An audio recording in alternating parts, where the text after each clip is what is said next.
In this video, I'll be doing something a little bit different.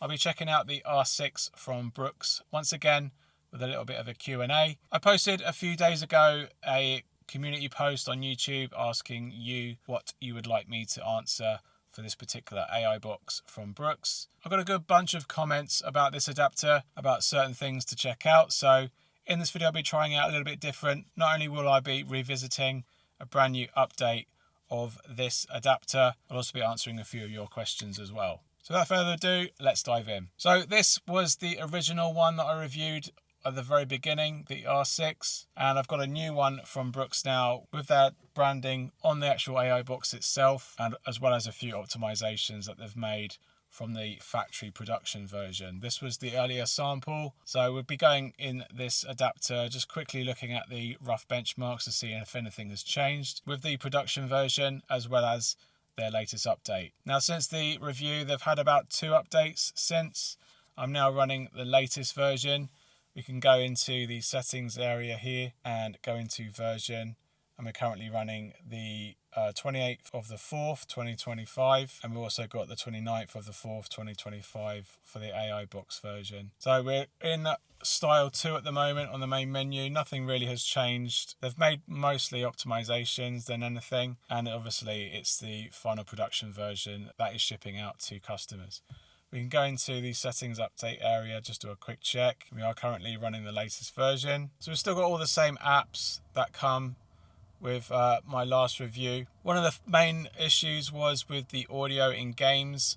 Sadly, that's not fixed.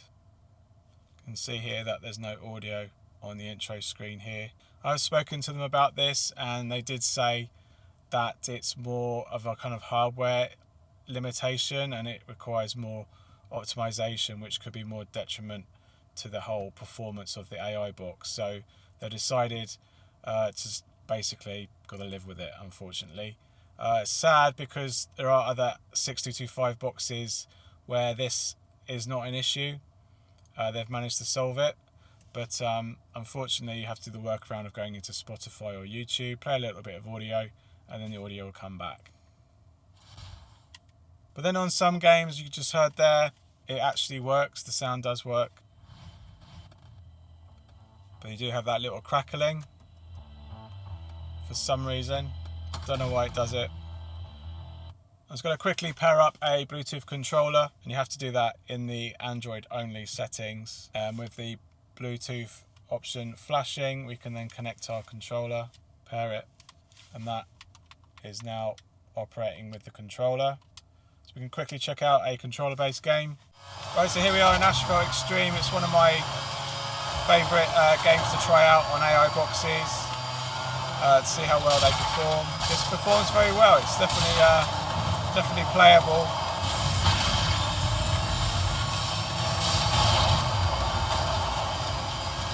Not much slowdown.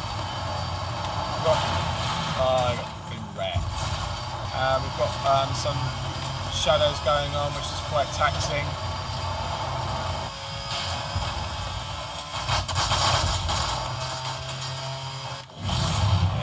In. Right, so that plays really well. I'm happy with that. Plays really well with the controller as well. And yeah, so that's a good test to see how this performs versus the other AI boxes that I've tried recently since reviewing the R6. So we can come out of this with the Xbox button to the home page. Another request from the comments was Actino. He asked, can you connect a pair of Bluetooth headphones and keep the connection active and send audio to the headphone? Now, I've not actually seen an AI box that actually has done that. If you are aware of them, let me know. I'd like to check it out. But if we go into settings and go into the Android devices, pair a new device, and if I hold this button down on my Apple AirPods, there we go, AirPods. So they do come up, and then we pair with them and put them in our ears. They are now active and have come to do on my ears. But if I go into something like, say, Spotify, and I play back some music, ooh, yeah, that wasn't working before, but I can't change the audio because obviously that's my car stereo. So you will have to look at probably going through here. It's not increasing it though. Let me just put on the other earphone. Okay, it's kind of delayed the ears a little bit, but not significant enough. Stopping and starting has fixed it. But again, audio volume is the issue here now. It is working. If you've got an independent volume, perhaps that might work, but can't see any particular audio volume just for Bluetooth. Okay, that's worked. Media volume. Okay, it's a little bit cutting out though on the audio. I have brung the AI box a little bit centered to me, and that's improved it. And can you control anything? These aren't AirPods, so I don't know why I was doing that. Let's try the wheel controls through this. Yeah, that works. So media volume, happy days, and this actually does work. So we have now found an AI box that does work with Bluetooth headphones. Happy days. Okay, Fat 4, looking forward to it. Still waiting for this box to be delivered. Hopefully it's now come. You can hear the audio's now come back to the car stereo. That's cool. Parcel's been lost, and you've gone for the M-Stick 4 now. So hopefully that's working for you now, mate. AZYM13 said, I had mine for about a week, then trying to connect to wireless Android Auto, nothing happens for me. My Bluetooth is connected to the AI box, and I didn't load up wireless Android Auto. Just takes me to the screen when I can see where it connected to the AI box. Am I doing something wrong? So apparently it did work with you first, and they've only had it connected to Android Auto twice. Can't figure out what's going on. It's got Samsung S23. Yeah, so basically with Bluetooth, you need to make sure that it's actually disconnected on the car stereo side. Sometimes Android Auto will repair to the car stereo. For the audio part of Android Auto, some car stereos do that, and some AI boxes work in that way as well. So you will find it will connect to the car afterwards, and repairing can be an issue because the car will now get the Bluetooth connection first and not come from the AI box. So it kind of fights the two. So make sure you disconnect and lose all the profiles from the AI box and your car system and start fresh. And hopefully that fires up the AI box and Android Auto straight away every single time. So you go into Bluetooth, make sure under Bluetooth you've got this section here. You've got the Android devices or anything that's Bluetooth related connected on here. You can reject the previous pair and lose it from there. And also you can also go into settings, more, Bluetooth connected devices, and you can actually see if it's in there as well and just connect it from there too. And then in the actual car system, you'd have to then go into, for example, mine, you have to go into the car system settings, anything related to mobile, and just delete any device that's actually listed on your Bluetooth menu screen.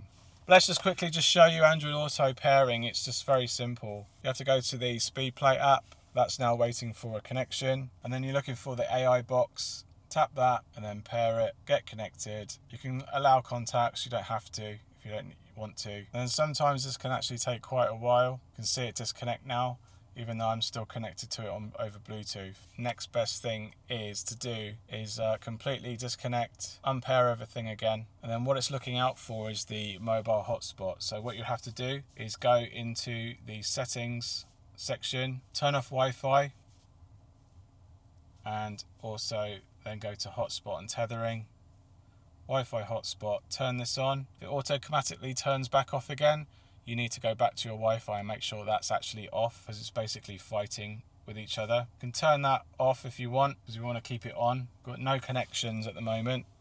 Back into SpeedPlay, we do a scan for Bluetooth again, and we've got the AI boxes come up again. Tap to pair, allow for contacts, flashy flash, and now we're in. So it hasn't actually told us that we need to turn off the Wi-Fi and turn on hotspot, but that's basically what's normally happens. So it can't run both at the same time, although you do have a setting here in the app settings.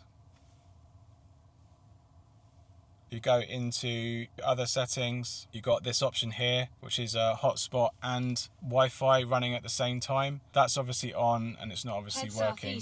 Best case scenario is to use a SIM for internet. You can use obviously hotspot, but you will have to turn the Wi-Fi on and off if you wish to use Android Auto or Apple CarPlay outside of the Wi-Fi for your internet connection if you're using a hotspot, for example. So with a SIM you get by that, but without a SIM and using your mobile hotspot or for car Wi-Fi, switching between the two is pretty much needed if you wish to be using Apple CarPlay or wireless Android Auto. Oh, we've got frame rate settings. That's new. So we've got a frame rate settings section in the settings. We're going to turn that on and then restart the box. So that's now rebooted and taken us back into Android Auto. This is not bad actually. It's a bit more responsive thanks to that smoother frame rate. Southeast on Stanmer Avenue towards... So just quickly check that's actually still in effect. Yep, we are running 60 FPS now. Right, so Robbie Van Gelderen 5457 wants to know just how good the streaming works over hotspot on your mobile phone. Not interested in SIM card. So I've just spoken about the SIM card. So I've gone onto the internet connection here and created my personal hotspot, and now it's come up here on my iPhone 16 Pro. So we are running off the Wi-Fi now. Let me just show you what the streaming is like. Now we are running at 60 FPS mode now. You can see that it's browsing. It's all actually nice and buttery smooth actually. Obviously it's freezing because it's loading in the tiles, but once we've got those tiles loaded in, it looks quite nice. It's using a higher DPI as well, so we've got this bar on the left, and we can jump into the original video, and the USB-C to USB-C kicks in there straight away. In this video I'll be checking out a new Android AI box from Bruxe. So we can change the resolution. It's 480 at the moment. Do 1080-60. Now we're running at 1080p. A little bit of frame stuttering there at 1080. Not bad though, it's in good quality, and we can just jump to the very end for some lip sync. Generally, I think it's a very good adapter. It's got the processing power of the 6225, which is a very good performance. Not as smooth. Also at a very this could be the 60 FPS that's been set to. You can step it down though. Price. Its quality of its materials, of the actual adapter itself, it's not even barely hot. Those materials are definitely doing that job of cooling. Yeah, it's dropping a few frames. It's had lots of optimizations in videos. This is probably one of the best video AI box that I've tried so far. Maybe so if you are looking for a box for the touch, thanks to that glass, it's just warm, it's not even barely hot. Those materials are definitely doing that job of cooling that processor down. So if you are looking we're dropping a few frames there. Let's go into the Twitch section and I'll show you that.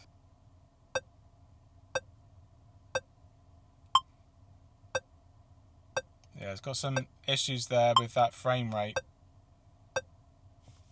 I would say this is the 60 FPS issue, so because obviously it wasn't doing this before, and it's actually worse. So let's go into settings and turn that back to 30. Nothing to do with the internet connection. I'm going to do style 1 as well, which seems to do it on the fly now without a reboot, so that's good. And then back into settings, we'll change that back to 30. One thing you will notice with every reboot, if you're going to be using a wireless hotspot for your internet connection, you will obviously run out of internet every time you reconnect the box, so you're going to have to always connect to your Wi-Fi hotspot. You can do that before you get in the car, so it's up and running, and then that Wi-Fi should actually then connect automatically. But for me personally, it's a common trait of iOS. At least it might be a different story for Android. See, it's connected to my phone automatically there. I didn't even have to turn the hotspot on my phone. So as long as it's active and you've got the Wi-Fi enabled, it should pair, but you might have to do it manually. So we're going to jump back into YouTube. We're now back online, running off our hotspot again. And let's just try Twitch again, switching to 1080p.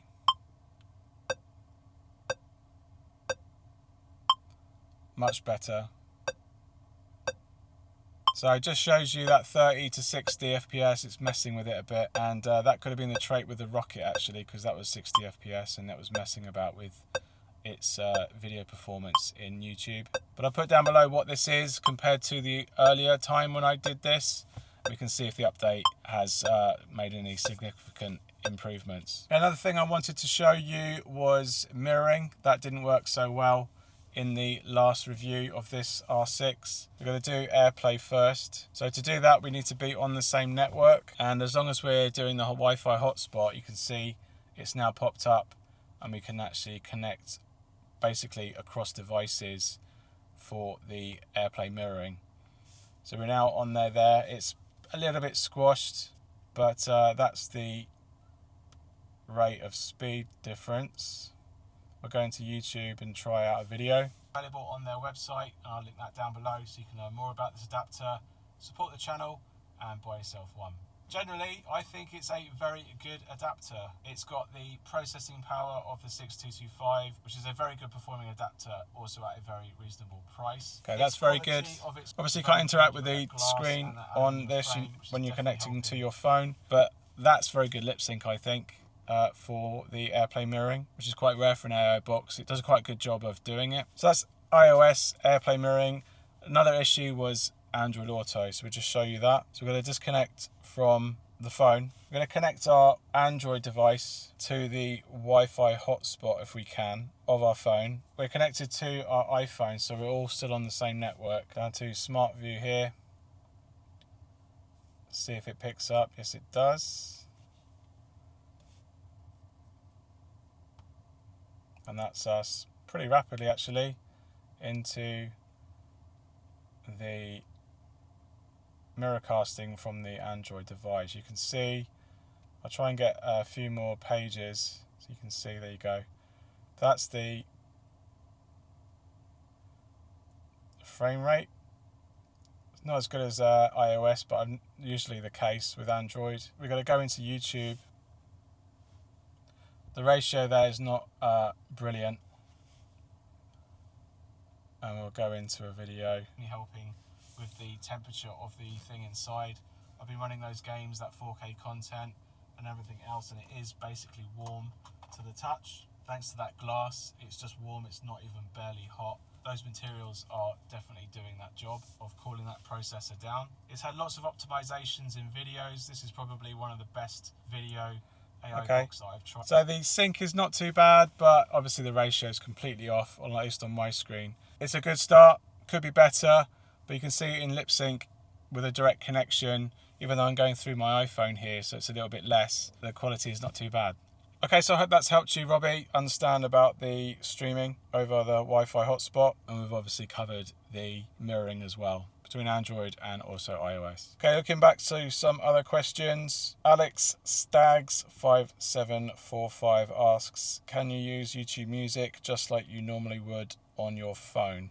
Yes, you can. Every AI box has YouTube Music. You're also asking if there is any more depth in audio sync and delay. There's not really much else you can do really. You can show you what it's like, at least on my display. Every other car system, car age, year, etc. can handle differently. So what you see on mine is fine if you've got a similar display to mine, but other car systems will vary in terms of its audio delay and general touch input delay as well, because their systems might be a little bit older, so the touch input might not be as modern and more rapid, and the same with the touch screen technology might be different as well, so there's delays added to that as well. So it's quite hard to go into a sync delay test really. But as for YouTube Music, it just behaves just as it would do like on a tablet, for example, or even your phone. And the added benefit with the AI box is not only do you have the song playing with frozen art, you can switch to video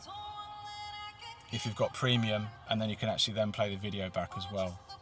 NVR2121 asks, does it come with AptX support? Now, I did ask them this, and apparently they said they are waiting for authorization and it's not currently supported. So I hope you find that helpful. Maverick5124 asks whether the box can be connected to the car in Android Auto mode so that it can have multi-touch support. Unfortunately, I was actually incorrect in replying. I thought you were talking about the other AI box that I reviewed recently since that comment. And in fact, you can't actually change it to Android Auto mode. It will only work over the CarPlay protocol. So you will have to have a car that has wired CarPlay in order for this box to function. As for multi-touch support over Android Auto, I've not seen an AI box that actually does that yet, only the M-Stick, and that obviously crashed on my car system and it hasn't been updated since to fix that issue. Thomas Brazanski, sorry if I've butchered your name, asks, is there any option to connect a Samsung to CarPlay and Android Auto enabled car via a wired connection so they can use Samsung DeX while retaining touch functionality? Not really a thing about the R6 unfortunately, but it's a common thing.